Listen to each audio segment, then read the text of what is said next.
यानंतर पुढची बातमी बघूयात। महाविकास आघाडीमध्ये सांगलीच्या जागेचा तिढा शिगेला पोहोचलाय। कोल्हापूरच्या बदल्यात सांगलीच्या जागेचा विषयच नव्हता। ठाकरेंच्या सेनेकडून हा दावा केला गेला आणि काँग्रेस नेते सतेज पाटील यांनी तो फेटाळलाय।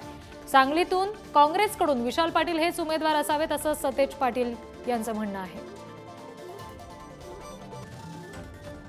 नाही, सांगली पारंपरिकरित्या काँग्रेसला मिळावी अशी आमची सगळ्यांचीच इच्छा होती आणि हा विषय कोल्हापूरची जागा सांगलीची जागा असा नव्हता।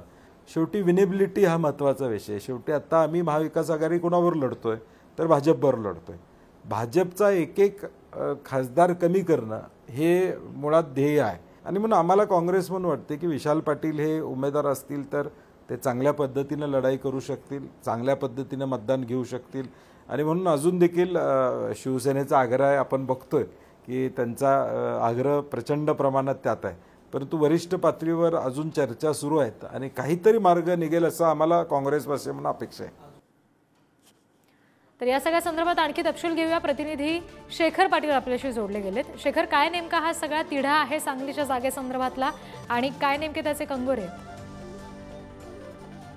रिद्धी, आपल्याला माहिती आहे 2 दिवसांपूर्वीच उद्धव ठाकरे सांगलीच्या दौऱ्यावरती होते। चंद्रहार पाटील यांच्यासाठी खरं तर ते या ठिकाणी दाखल झाले आणि त्याच सभेच्या दरम्यान त्यांनी चंद्रहार पाटील यांची उमेदवारी जी आहे ती जाहीर केली।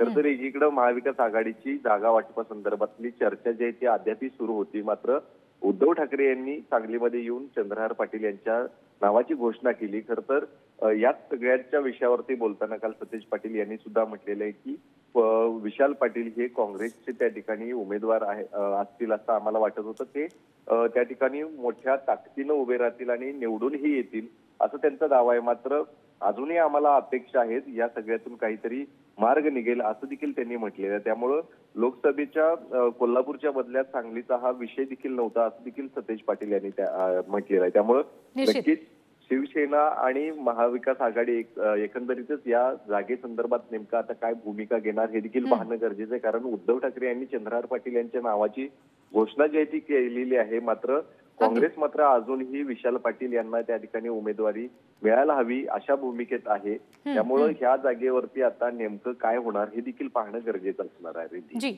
शेखर, धन्यवाद दिलेल्या माहितीसाठी। Thank you.